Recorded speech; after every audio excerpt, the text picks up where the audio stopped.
ഈ വീഡിയോയിൽ നമ്മൾ ഇസ്രായേലിന്റെയും ഇറാന്റെയും കുറച്ച് അപ്ഡേറ്റ്സ് ആണ് നോക്കുന്നത്. ഇറാൻ ശരിക്കും പറഞ്ഞാൽ ഈ ന്യൂക്ലിയർ ഡീലുമായിട്ട് മുന്നോട്ട് പോകാനുള്ള സാഹചര്യം കിട്ടാത്തൊരു സാഹചര്യത്തിൽ ഞങ്ങൾ അണുവായുധം ഉൽപ്പാദിപ്പിച്ചോളാം, അതിനു വേണ്ടിയിട്ട് പുതിയ ഒരു യുറേനിയം എൻറിച്ച്ഡ് ഫാക്ടറി നിർമ്മിക്കാൻ തയ്യാറായിട്ടാണ്. അതൊരു അഡ്വാൻസ്ഡ് ടെക്നോളജി ഉപയോഗിച്ചുകൊണ്ടുള്ള യുറേനിയം എൻറിച്ച്ഡ് ചെയ്യാൻ പാകത്തിനുള്ള സെൻട്രിഫ്യൂജ്. ഇതിനകത്ത് രണ്ട് ഗോൾ ഉണ്ട് ഇറാനിന്. ഒന്ന്, ന്യൂക്ലിയർ ഡീൽ ഒപ്പുവെച്ച് ഇവരുടെ സാങ്ഷൻസ് ഒക്കെ ഒന്ന് മാറ്റി കൊടുക്കുക, എന്നിട്ട് അവർക്ക് ഫിനാൻഷ്യൽ ഫ്രീഡത്തോടു കൂടി അവർക്ക് ബിസിനസ് ചെയ്യാനുള്ള സാഹചര്യം ഒരുക്കുക എന്നുള്ളതാണ് നമ്പർ 1. 2, അവരെ ന്യൂക്ലിയർ ബോംബ് ചെയ്ത് മുന്നോട്ട് പോകാൻ വിടുക എന്നുള്ളതാണ്. അപ്പൊ ഇതിൽ കഴിഞ്ഞ തവണ ട്രംപ് ചെയ്തിരുന്ന ഒരു സ്ട്രാറ്റജി എന്ന് പറഞ്ഞു കഴിഞ്ഞാൽ നിങ്ങൾ ചെയ്യുന്നെങ്കിൽ ചെയ്തോ, ഏതുവരെ പോകും നോക്കാം എന്നുള്ള രീതിയിലാണ്. പക്ഷെ ആ സമയത്ത് 2013 ഇതേപോലെ മൊസാദ് അവരുടെ ഒരു ആണവോർജ്ജ നിലയം, ഇതേപോലെ അവരുടെ ഒരു ന്യൂക്ലിയർ എൻറിച്ച്മെന്റ് പ്ലാന്റ് ഇതേപോലെ അറ്റാക്ക് ചെയ്തിട്ടുണ്ടായിരുന്നു. അപ്പൊ അതേസമയം ഇറാൻ അഥവാ ന്യൂക്ലിയർ ബോംബ് ഉണ്ടാക്കി വെച്ചിട്ടുണ്ടെങ്കിൽ എന്താണ് ചെയ്യാൻ പോകുന്നത് വെച്ചിട്ട്, അതേ ന്യൂക്ലിയർ ബോംബ് പെട്ടെന്ന് ഒരു സ്ഥലത്ത് ഇമ്മീഡിയറ്റ് ആയിട്ട് കൊണ്ട് ഒരു ചെറിയ അറ്റാക്കിനൊക്കെ കൊണ്ട് ഉപയോഗിക്കാൻ പറ്റുന്ന ഒരു സാധനമല്ല. അങ്ങനെ ഇട്ട് കഴിഞ്ഞാൽ പിന്നെ വളരെ ഫ്രീ ആയിട്ട് ന്യൂക്ലിയർ ബോംബ് ഉപയോഗിക്കുന്നുണ്ടെങ്കിൽ പിന്നെ ആ രാജ്യം പിന്നെ ഉണ്ടാവില്ല എന്നുള്ളതാണ്. ബാക്കി എല്ലാവരും കൂടെ ചേർന്ന് അതിന്റെ കഥ അങ്ങ് കഴിക്കും. അപ്പൊ അതുകൊണ്ട് ആ രീതിയിലുള്ള അങ്ങനെ ന്യൂക്ലിയർ ഡീലിൽ അവർ ന്യൂക്ലിയർ ബോംബ് ഉണ്ടാക്കി മുന്നോട്ട് പോവുകയാണെന്നുണ്ടെങ്കിൽ ഇറാന്റെ ഗതി അധോഗതി തന്നെ ആയിരിക്കും. കാരണം പിന്നെ ഈ സാങ്ഷൻസ് എക്കാലത്തേക്കും നിലനിൽക്കും. പിന്നെ അവർക്ക് ഈ ഒരു ഡിസ്കഷൻ ന്യൂക്ലിയർ ഡീൽ എന്നുള്ള രീതിയിലുള്ള ഒരു വാതിലൊക്കെ അടയുകയാണ്. അപ്പൊ അവർ തന്നെ ഒരു കൊട്ടി അടയ്ക്കുന്ന ഒരു ഏർപ്പാടാണ് ഇപ്പൊ ചെയ്തുകൊണ്ടിരിക്കുന്നത്. ട്രംപ് ആണെങ്കിൽ രണ്ടും കൽപ്പിച്ച് തീരുമാനം എടുക്കും, നീ ന്യൂക്ലിയർ ബോംബ് ഉണ്ടാക്കുന്നെങ്കിൽ ഉണ്ടാക്കിക്കോ, അതിന്റെ പരിപാടി ഞാൻ എന്താ വെച്ചാൽ നോക്കിക്കോളാം എന്ന് പറഞ്ഞിട്ട് ഈ സാങ്ഷൻസ് നിലനിർത്തിക്കൊണ്ട് പോകാനുള്ള സാധ്യതയാണ് കാണുന്നത്. ഇറാൻ വീണ്ടും അബദ്ധത്തിൽ നിന്നും അബദ്ധത്തിലേക്ക് പോകുന്നതായിട്ടാണ് എനിക്ക് മനസ്സിലാക്കാൻ കഴിയുന്നത്. 2023 മെയ് മാസം ഒരു ജോർദാൻ പൗരനെ ഇസ്രായേൽ ജോർദാൻ ബോർഡറിൽ വെച്ചിട്ട് ഇസ്രായേൽ IDF ഫോഴ്സ് അറസ്റ്റ് ചെയ്തിട്ടുണ്ടായിരുന്നു. അപ്പൊ അതിൽ ശരിക്കും പറഞ്ഞാൽ പുള്ളിയുടെ കയ്യിൽ നിന്ന് ഏതാണ്ട് 12 റൈഫിൾസും 194 പിസ്റ്റൽ ഗൺ ഇത് കണ്ടെടുക്കാൻ അയാളുടെ കാറിൽ നിന്നും പിടിച്ചെടുക്കുകയുണ്ടായി. അപ്പൊ അത് അവസാനം അന്വേഷിച്ച് വന്നപ്പോഴത്തേക്കും അത് പാലസ്തീനിയൻ ജിഹാദ് ഗ്രൂപ്പിന് കൊടുക്കാൻ വേണ്ടിയിട്ട്, അവരെ സഹായിക്കാൻ വേണ്ടിയിട്ട് പോയതായിട്ടാണ് മനസ്സിലാക്കാൻ പറ്റുന്നത്.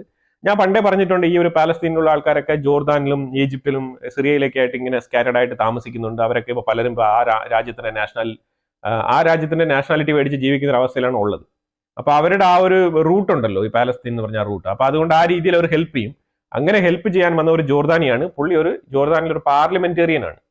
അപ്പൊ അതിനെതിരെ നടപടി എടുത്തിട്ടുണ്ട് ജോർദാൻ. പുള്ളിയെ ഇന്ന് 10 വർഷം സെന്റൻസ് ചെയ്തിട്ടുണ്ട്, 10 വർഷം ജയിൽ ശിക്ഷ കൊടുത്തിട്ടുണ്ട് എന്നുള്ളതാണ്. ഇപ്പൊ ഇന്ന് മുതൽ ജയിലിലാക്കിയിരിക്കുകയാണ്, അഴിക്കുള്ളിൽ. ഇസ്രയേലിന്റെ നെഗേവ് ഭാഗത്ത്, അതായത് നെവാറ്റിം എന്ന് പറഞ്ഞ ഒരു എയർ ബേസ് അറ്റാക്ക് ചെയ്യപ്പെട്ടതായിട്ടാണ് ഹൂതി അവകാശപ്പെടുന്നത്. ഹൂതീസ് അവരുടെ ഒരു പത്രസമ്മേളനം വിളിച്ചു തന്നെയാണ് പറഞ്ഞിരിക്കുന്നത്. അവർ പാലസ്തീൻ 2 എന്ന് പറഞ്ഞ ഒരു ബാലിസ്റ്റിക് മിസൈൽ വെച്ചിട്ടാണ് അറ്റാക്ക് നടത്തിയെന്ന് പറയുന്നത്. അത് നെഗേവ് എന്ന് പറഞ്ഞ പട്ടണത്തിൽ വീണതായിട്ടാണ് ഇത് ഹൂതികളുടെ ഭാഗത്തു നിന്നാണ് അറിയിച്ചിരിക്കുന്നത്. ഇസ്രായേലിന്റെ ഭാഗത്തു നിന്ന് ഇതിനെക്കുറിച്ച് ഒഫീഷ്യലായിട്ട് ഒരു രീതിയിലുള്ള ഇൻഫർമേഷൻസും പുറത്തു വന്നിട്ടില്ല. തുർക്കിയുടെ ഒരു ഷിപ്പ് അവർ റാഞ്ചി എടുത്തുകൊണ്ട് പോയിട്ടുണ്ടെന്നുള്ളതാണ്. അപ്പൊ അത് തുർക്കിയുടെ ആണെന്ന് അറിഞ്ഞുകൊണ്ട് കൊണ്ടുപോയതാണോ അറിയാതെ കൊണ്ടുപോയതാണോ നമുക്ക് അറിയത്തില്ല. പക്ഷെ എന്നാലും തുർക്കിക്കിട്ട് കിട്ടിയ ഒരു മുട്ടൻ പണിയാണ്. തുർക്കി ഇപ്പൊ അതിനനുസരിച്ചുള്ള അതിനെ എതിർത്തുകൊണ്ടുള്ള ചില പ്രസ്താവനകളൊക്കെ പുറപ്പെടുവിച്ചിട്ടുണ്ട്. അപ്പൊ അത് ഏത് രീതിയിൽ മുന്നോട്ട് പോകുന്ന അറിയത്തില്ല.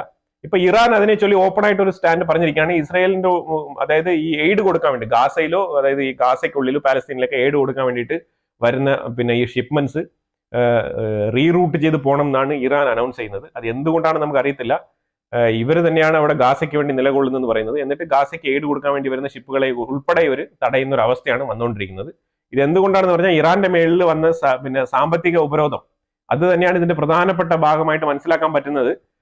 ആ രീതിയിൽ അതിരൂക്ഷമായിട്ടാണ് സാമ്പത്തിക പ്രതിസന്ധി ഇറാനെ വലയ്ക്കുന്നതായിട്ട് മനസ്സിലാക്കാൻ പറ്റുന്നത്. പിന്നെ ഇറാന്റെ പാർലമെന്റിൽ ഒരു പ്രത്യേക ഒരു നിയമം പാസ്സാക്കിയിട്ടുണ്ട്. അപ്രിഷിയേറ്റബിൾ ആണ്, അഭിനന്ദനാർഹമാണ് ഈ ഒരു നിയമം പാസ്സാക്കിയത്. അത് എന്തുകൊണ്ടാണെന്ന് പറഞ്ഞാൽ 1979 ശേഷം, അതായത് ഷാ ഭരണകൂടം ഒഴിഞ്ഞിട്ട് ഈ ഖമനേയി, അതായത് ഈ കൊമൈനി, ഈ ഒരു ഇസ്ലാമിക് റെജിമെന്റിന്റെ ഭരണം വന്നതിന് ശേഷം അവിടെ ശരിക്കും പറഞ്ഞാൽ ഒരു പ്രൊട്ടസ്റ്റ് നടത്താനുള്ള ഒരു പെർമിഷൻ അല്ലെങ്കിൽ ഒരു പ്രൊവിഷൻ അവരുടെ ലോയിൽ ഇല്ലായിരുന്നു. പക്ഷെ അങ്ങനെ ഒരു ലോ അവർ ക്രിയേറ്റ് ചെയ്തിരിക്കുകയാണ് ഇപ്പോൾ. അതായത് ഈ വെപ്പൺ, അതുപോലെ ഉപകരണങ്ങൾ, ഇതേപോലെ ഈ മാരകമായിട്ടുള്ള ആയുധങ്ങൾ അങ്ങനെ ഒന്നും ഇല്ലാത്ത രീതിയിൽ ചെറിയ പ്ലക്കാർഡുകളൊക്കെ പിടിച്ചുകൊണ്ടുള്ള ഒരു പ്രൊട്ടസ്റ്റ് നടത്താനുള്ള ഒരു ലോ അവർ ക്രിയേറ്റ് ചെയ്തിരിക്കുകയാണ്. അപ്പൊ അതുകൊണ്ട് ഇനി ചെറിയ തോതിലൊക്കെ ഇറാനിൽ പ്രൊട്ടസ്റ്റ് ചെയ്യുന്ന ആൾക്കാർക്ക് വലിയ പ്രശ്നമൊന്നും ഇല്ല എന്നുള്ളതാണ് ഇതിന് മനസ്സിലാക്കാൻ പറ്റുന്നത്. പക്ഷെ അതിനൊരു പരിധിയുണ്ട്. അതായത് ചില ഡിസിപ്ലിനോട് കൂടിയാണ് അത് മാനേജ് ചെയ്ത് പോകേണ്ടത്. ചെറിയ ഡിസിപ്ലിനറി മാനേഴ്സിൽ എന്തെങ്കിലും പ്രശ്നങ്ങൾ വന്നു കഴിഞ്ഞാൽ, ഒരു പക്ഷേ ചെറിയ രീതിയിലുള്ള പിഴവുകൾ ഈ ഒരു പ്രൊട്ടസ്റ്റ് ചെയ്യുന്നതിനിടെ സംഭവിച്ചു കഴിഞ്ഞാൽ തൂക്കിക്കൊല്ലാൻ വരെ വിധിക്കാനുള്ള ആ ഒരു രീതിയിലുള്ള ശിക്ഷ വരെ നടപ്പിലാക്കാനുള്ള സാധ്യത ഉണ്ടെന്നുള്ളതാണ്. അപ്പോൾ എല്ലാ കാലത്തും ഒരു ലോ കൊടുക്കുമ്പോഴത്തേക്ക് അതിനകത്ത് ഒരു ക്ലോസും കൂടെ വെച്ചുകൊണ്ടാണ് കൊടുക്കുന്നത്. എക്സിക്യൂഷന് വിധേയമാവും. അതാണ് അവിടെ ഏറ്റവും കൂടുതൽ എക്സിക്യൂഷൻ ആണ്. ഏതാണ്ട് കഴിഞ്ഞ ഒരു മാസം, അതായത് ഒക്ടോബറിൽ മാസം 133 പേരെയാണ് തൂക്കിക്കൊന്നത്. 133 പേര് കഴിഞ്ഞ മാസം മാത്രം, ഒക്ടോബറിൽ മാത്രം. അപ്പൊ നിങ്ങൾ ഒരു എൻറ്റയർ ഇയർ കണക്കാക്കിക്കോ, ഏതാണ്ട് 800 പേരെ തൂക്കി കൊന്നിട്ടുണ്ട് കഴിഞ്ഞ വർഷം മാത്രം. ഇസ്രായേലിന്റെ ഉള്ളിൽ ഹൈഫ ഭാഗത്ത് വീണ്ടും പിന്നെ ഹിസ്ബുള്ളയുടെ സൈഡിൽ നിന്നുള്ള അറ്റാക്ക് അതിരൂക്ഷമായി നടന്നിട്ടുണ്ട്. ഇതിന് 30 റോക്കറ്റുകൾ ഇന്ന് വിട്ടിട്ടുണ്ടായിരുന്നു. നല്ല രീതിയിലുള്ള സൈറനൊക്കെ അവിടെ കേട്ടിട്ടുണ്ട്. അപ്പൊ ആ രീതിയിൽ ഗലീലി ഭാഗത്തും ഹൈഫ ഭാഗത്തും ഏതാണ്ട് 30-ലധികം റോക്കറ്റുകൾ ഹിസ്ബുള്ളയുടെ ഭാഗത്ത്, ലെബനാന്റെ ഭാഗത്ത് നിന്ന് പിന്നെ ഫയർ ചെയ്യപ്പെട്ടിട്ടുണ്ടെന്നുള്ളതാണ് മനസ്സിലാക്കാൻ പറ്റുന്നത്. ഇത് ഒഫീഷ്യലി ഇസ്രായേലിന്റെ മാധ്യമം തന്നെ റിപ്പോർട്ട് ചെയ്തിരിക്കുകയാണ്. യൂറോപ്യൻ രാജ്യങ്ങളിലോട്ട് ബെഞ്ചമിൻ നെതന്യാഹു ഗവൺമെന്റുമായിട്ട് ഒഫീഷ്യലുമായിട്ട് ബന്ധപ്പെട്ട ആൾക്കാർ സഞ്ചരിക്കുന്നതിന് ഒരു ചെറിയൊരു തടസ്സം പറഞ്ഞിട്ടുണ്ട്. അതായത് പോവാതിരിക്കുന്നതാണ് നല്ലത്. അതായത് ബെഞ്ചമിൻ നെതന്യാഹുവിന് ഹംഗറിയിൽ നിന്നുള്ള ഒരു കോൾ ഉണ്ട്, ഒരു ഇൻവൈറ്റ് ഉണ്ട്. അപ്പൊ അവിടെ പോകേണ്ടതുണ്ട്. അപ്പൊ അവിടെ പോകുമോ ഇല്ലയോ എന്നുള്ളത് നമുക്ക് അറിയത്തില്ല. കാരണം ഇന്റർനാഷണൽ കോർട്ട്, അതായത് ഇന്റർനാഷണൽ കോർട്ടിന്റെ ഈ ഒരു വിധി, അറസ്റ്റ് വാറന്റ് ഉള്ളത് കൊണ്ട് തന്നെ ഹംഗറിയിൽ വിസിറ്റ് ചെയ്ത് കഴിഞ്ഞാൽ ഒരു പക്ഷേ അറസ്റ്റ് ചെയ്യാനുള്ള സാധ്യതയുണ്ട് എന്നുള്ളത് UK പ്രൈം മിനിസ്റ്റർ വിളിച്ച് പറഞ്ഞിരിക്കുകയാണ് ശരിക്കും പറഞ്ഞാൽ. അപ്പൊ പോവാതിരിക്കുന്നതാണ് നല്ലതെന്നാണ് പൊതുവേ ഉള്ള ഒരു ഉപദേശം.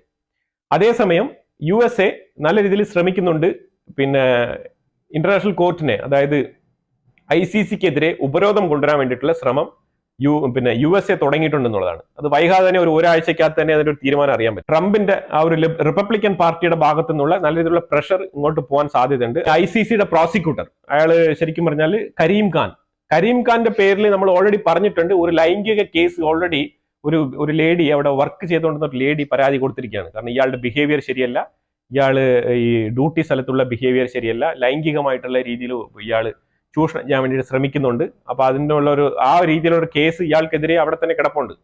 അത് ഇതുവരെ സോൾവ് ചെയ്യാൻ പറ്റിയിട്ടില്ല. ഇയാൾ തീർച്ചയായിട്ടും അവിടെ ഈ കരീം ഖാൻ തുടർന്ന് പദവിയിൽ ഇങ്ങനെ ഇരുന്നുകൊണ്ടിരിക്കുകയാണ്. ഇരുന്നുകൊണ്ടാണ് ഈ വക വർഗീയ പ്രവൃത്തികളെല്ലാം ചെയ്തുകൊണ്ടിരിക്കുന്നത്. അപ്പൊ ഈ കരീം ഖാനെതിരെ USA ശരിക്കും പറഞ്ഞാൽ ഒരു നടപടി എടുത്ത് മുന്നോട്ട് പോകാനുള്ള സാധ്യതയാണ് കാണുന്നത്. ആ ഒരു സമ്മർദ്ദത്തിൽ ഒരു പക്ഷേ ഈ ഒരു നെതന്യാഹുവിന്റെ മേലിലുള്ള ഒരു കേസ് സ്റ്റേ ചെയ്ത് വെക്കാനുള്ള സാധ്യതയാണ് മുന്നോട്ട് കാണുന്നത്. IDF ഇന്ന് സൗത്ത് ലെബനാനിൽ നല്ല രീതിയിലുള്ള അറ്റാക്ക് നടത്തിയിട്ടുണ്ട്. ഈ സൗത്ത് ലെബനാനിൽ ശരിക്കും പറഞ്ഞാൽ ഹിസ്ബുള്ളയുടെ അസീസ് എന്ന് പറഞ്ഞ ആ ഒരു ബ്രിഗേഡിനെയാണ് അറ്റാക്ക് ചെയ്തത്. അസീസ് ഗ്രൂപ്പ്, അവരിൽ ഈ ഹിസ്ബുള്ളയിലുള്ള വളരെ സ്ട്രോങ് ആയിട്ടുള്ള ഒരു ഗ്രൂപ്പാണ് ഈ അസീസ് എന്ന് പറയുന്നത്. ആ അസീസ് ഗ്രൂപ്പിനെതിരെയാണ് അറ്റാക്ക്. നല്ല രീതിയിലുള്ള തകർത്ത് വെച്ചുള്ള ആക്രമണമാണ് നടത്തിയത്. അത് പൂർണ്ണമായി നശിപ്പിച്ചിരിക്കുന്നതാണ് പറഞ്ഞിരിക്കുന്നത്. പിന്നെ ഇപ്പൊ ഞാൻ കാണിക്കുന്ന ഒരു ഇമേജ് ഉണ്ട്. ആ ഇമേജിൽ നിങ്ങൾ നോക്കിയാൽ മനസ്സിലാവും. അതായത് ഈ ഒരു എയ്ഡ് കൊണ്ടുപോകുന്ന ട്രക്കിന്റെ മേളിൽ 2 ആംഡ് പേഴ്സൺസ്, ഇവർ ഹമാസിന്റെ സപ്പോർട്ടേഴ്സ് ആണ്. ഇവർ ശരിക്കും പറഞ്ഞാൽ ആ വണ്ടി സീസ് ചെയ്ത് കൊണ്ടുപോവാണ്. അതായത് ലൂട്ട് ചെയ്യാണ്. ഈ ഒരു എയ്ഡ് പൊതുജനങ്ങൾക്ക്, ഗാസയിലുള്ള സിവിലിയൻസിന് വേണ്ടി വരുന്ന ഒരു എയ്ഡ് ഇവർ കൊണ്ടുപോകുന്ന ഒരു അവസ്ഥയാണ് ഇവിടെ കാണാൻ കഴിയുന്നത്. അതിൽ 2 വെപ്പൺ തോക്കുധാരികളായിട്ടുള്ള 2 ആൾക്കാർ ആ വണ്ടിയുടെ മേളിൽ വന്നിട്ട് അതിനെ ഡൈവേർട്ട് ചെയ്ത് ഗൈഡ് ചെയ്ത് കൊണ്ടുപോവാണ് റോങ് റൂട്ടിലോട്ട്. അപ്പൊ ആ രീതിയിലാണ്, ഇങ്ങനെയാണ് ഈ UNRWAയുടെ ആൾക്കാർ ഇങ്ങനെ ഈ ഒരു കൂട്ടുകെട്ടിന് ഒത്തുനിന്ന് ഇവർക്കൊത്ത്, ഈ ഹമാസിനൊത്ത് ഇങ്ങനെ നിൽക്കുന്നതും ഈ എയ്ഡ് ട്രക്കുകളൊക്കെ കൊണ്ടുപോകുന്നതും. ഇത് മൾട്ടിപ്പിൾ ടൈംസ് ഇങ്ങനത്തെ ഇമേജസും ഫോട്ടോസും ഫുട്ടേജസും വീഡിയോസ് ഒക്കെ സഹിതം പുറത്ത് വിട്ട് കഴിഞ്ഞു IDF. എന്നിട്ടും ഈ ഒരു UNRWAക്ക് ഇത് മനസ്സിലാകുന്നില്ല എന്നുള്ളതാണ് ഇതിൽ ഏറ്റവും പരിതാപകരമായിട്ടുള്ള അവസ്ഥ.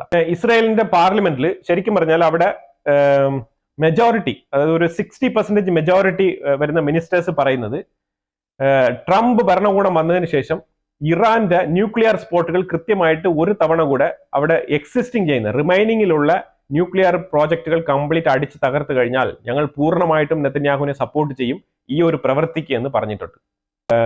ഇറാനെ ഒരു തവണ കൂടെ അവരുടെ കംപ്ലീറ്റ് ന്യൂക്ലിയർ എൻറിച്ച് പ്രോജക്റ്റുകൾ കംപ്ലീറ്റ് തകർക്കണം എന്നാണ് ഇസ്രായേലിന്റെ ഉള്ളിൽ നിന്ന് വരുന്ന ബെഞ്ചമിൻ നെതന്യാഹുവിന് കിട്ടുന്ന ഒരു സപ്പോർട്ട്. ആ രീതിയിലാണ് ഇസ്രായേൽ ഗട്സ് എന്ന് പറഞ്ഞാൽ അറിയാലോ, പുതിയ ഡിഫൻസ് മിനിസ്റ്റർ പറഞ്ഞിരിക്കുന്നത് ഈ ICC-യുടെ ഈ ഒരു നെതന്യാഹുവിന്റെ മേലുള്ള അറസ്റ്റ് വാറന്റ്, അതേപോലെ ഇറാന്റെ മേലുള്ള ഒരുപാട് സാങ്ഷൻസ്, ഇതൊക്കെ കൊണ്ട് ഒരു ഹൈ പ്രഷർ മോഡില് ഈ ഒരു അവസരം ഈ ഹമാസ് അതേപോലത്തെ മറ്റുള്ള ടെറർ ഗ്രൂപ്പുകളൊക്കെ മുതലാക്കിക്കൊണ്ട് അവർ ഈ ഒരു പ്രഷർ മോഡിനെ അവർക്ക് ഒത്ത രീതിയിൽ വളച്ചൊടിക്കാനും ആക്രമണങ്ങൾ കൂടുതൽ നടത്താനും വേണ്ടിയുള്ള ശ്രമമാണ് നടത്തുന്നതെന്നും അതിന്റെ ഭാഗമായിട്ട് അവർ വെസ്റ്റ് ബാങ്കിലുള്ള ജൂവിഷ് കമ്മ്യൂണിറ്റിക്കെതിരെ, അവിടെ ABC എന്നൊക്കെ പറഞ്ഞ് ജൂവിഷ് സെറ്റിൽമെന്റ് കമ്മ്യൂണിറ്റികളുണ്ട്, ആ കമ്മ്യൂണിറ്റികൾക്കെതിരെ നിരന്തരം അവിടെ ജീവിക്കുന്ന പാലസ്തീനികളായിട്ടുള്ള ഹമാസ് സപ്പോർട്ടേഴ്സ് ഇവരെ ഉപദ്രവിക്കുന്നതായിട്ടുള്ള പരാതികൾ നിരന്തരം കിട്ടിക്കൊണ്ടിരിക്കുകയാണ്. അത് ഞാൻ മനസ്സിലായല്ലോ, ഞാൻ പറഞ്ഞ ഈ ലൊക്കേഷൻ ആ മാപ്പിൽ ഞാൻ കാണിക്കുക. വെസ്റ്റ് ബാങ്ക് എന്ന് പറഞ്ഞ ഈ പരിസരത്ത് ഈ സോ കോൾഡ് പാലസ്തീൻ ടെറിട്ടറി എന്ന് പറയപ്പെടുന്ന ആ ഒരു ഭാഗത്തിനകത്ത് താമസിക്കുന്ന ജൂവിഷ് സെറ്റിൽമെന്റുകൾക്കെതിരെ, അതായത് സമാരിയ, ജുദയ എന്ന് പറഞ്ഞ സ്ഥലങ്ങളിൽ താമസിക്കുന്ന യഹൂദർക്കെതിരെയുള്ള ആക്രമണത്തെ കുറിച്ചാണ് ഇവിടെ സംസാരിക്കുന്നത്. അപ്പൊ അതിനെതിരെ അവിടെ നിന്ന് പിന്നെ പാർലമെന്റിൽ ഇന്നലെ ഉണ്ടായ ഡിസ്കഷനിൽ അവിടെ നിന്ന് അവരെ കുറച്ച് വേണമെങ്കിൽ റീലൊക്കേറ്റ് ചെയ്യാം. ലെബനാന്റെ ഭാഗത്ത് ഇസ്രായേൽ പിന്നെ ഫൈറ്റ് നടന്നുകൊണ്ടിരിക്കുകയാണ്. അപ്പൊ അവിടെയും റോക്കറ്റ് അറ്റാക്കിന്റെ ഭീഷണി ഉള്ളത് കൊണ്ട് അവിടെ നിന്ന് ഏതാണ്ട് 600-ലധികം കുടുംബങ്ങളെ അവിടെ നിന്ന് മാറ്റി പാർപ്പിച്ചിരിക്കുകയാണ്. അപ്പൊ അതുകൊണ്ട് അവരെയും ഇതുവരെ റീസെറ്റിൽ ചെയ്തിട്ടില്ല അവിടെ. അപ്പൊ അതുപോലെ നമുക്ക് വേണമെങ്കിൽ വെസ്റ്റ് ബാങ്കിൽ നിന്നും നമുക്ക് വേണമെങ്കിൽ അവരെ റീലൊക്കേറ്റ് ചെയ്യാം എന്നുള്ള നിലയിലാണ് സംസാരം ഉരുത്തിരിഞ്ഞു വന്നത്. പക്ഷേ ഇസ്രായേൽ ഗഡ്സ് വളരെ ബോൾഡ് ആയിട്ടുള്ള ഡിസിഷൻ എടുത്തിരിക്കുന്നത് അവിടെ നിന്ന് ആരെയും മാറ്റി പാർപ്പിക്കേണ്ട ആവശ്യമില്ല, അവർ അവിടെ തന്നെ തുടരും. നടപടി ഇതുപോലെ അതിക്രമങ്ങൾ കാണിക്കുന്ന തീവ്രവാദപരമായ പിന്നെ നടപടികൾ എടുക്കുന്ന ആൾക്കാർക്കെതിരെ, തീവ്രവാദപരമായ കാര്യങ്ങൾ ചെയ്യുന്ന ഇതുപോലെ അതിക്രമങ്ങൾ അഴിച്ചുവിടുന്ന ആൾക്കാർക്കെതിരെ ശക്തമായ നടപടി എടുക്കും എന്നുള്ള രീതിയിലുള്ള ഉറപ്പാണ് കൊടുത്തിരിക്കുന്നത്. പിന്നെ ഈ കാണുന്ന പിക്ചർ എന്ന് പറഞ്ഞാൽ ഈ ഒരു ICCയിൽ നിന്ന് പുറപ്പെടുവിച്ച ഇസ്രായേലിനെതിരെ പുറപ്പെടുവിച്ച ആ ഒരു വിധിക്കെതിരെയാണ് ഈ ഒരു പ്രൊട്ടസ്റ്റ് നടക്കുന്നത്. ഇത് ശക്തമായി ICC കോർട്ടിനെ കണ്ടംപ്റ്റ് ചെയ്തുകൊണ്ടാണ് ഈ ഒരു റാലി നടപ്പാക്കുന്നത്. ഇതിനെ ചൊല്ലി ഇസ്രായേലിന്റെ ഉള്ളിൽ തന്നെ ഒരുപാട് പ്രൊട്ടസ്റ്റുകൾ, വിവിധ തരത്തിലുള്ള ഗ്രൂപ്പുകൾ ഇതിനെ ചൊല്ലി പ്രൊട്ടസ്റ്റിൽ ഏർപ്പെടുന്നു എന്നുള്ളതാണ്. അതായത് പ്രതിഷേധം രേഖപ്പെടുത്തുന്നുള്ളതാണ്. വിവിധ ഗ്രൂപ്പുകൾ ഇതിനെതിരെ പ്രതിഷേധം ഇസ്രായേലിന്റെ ഉള്ളിൽ രേഖപ്പെടുത്തുന്നുണ്ട്. പല രാജ്യങ്ങളിലും ഈ ജൂവിഷ് കമ്മ്യൂണിറ്റികൾ ഇതിനെതിരെ പ്രതിഷേധം രേഖപ്പെടുത്തുന്നുള്ളതാണ്. അപ്പൊ ഇതാണ് ഇന്ന് നടന്ന പ്രോപ്പർ ആയിട്ടുള്ള ഒരു അപ്ഡേറ്റ്സ്. നിങ്ങളുടെ വിലയേറിയ അഭിപ്രായങ്ങൾ കമന്റ് ബോക്സിൽ രേഖപ്പെടുത്തുക. അതുപോലെ തന്നെ വീഡിയോ ഇഷ്ടപ്പെട്ടെങ്കിൽ ലൈക്ക് ചെയ്യുക, ഷെയർ ചെയ്യുക. ഈ ചാനൽ നിങ്ങൾ ആദ്യമായിട്ടാണ് കാണുന്നുണ്ടെങ്കിൽ മറക്കാതെ സബ്സ്ക്രൈബ് ചെയ്യുക. വീണ്ടും അടുത്തൊരു വിഷയമായിട്ട് വരാം. Thank you so much.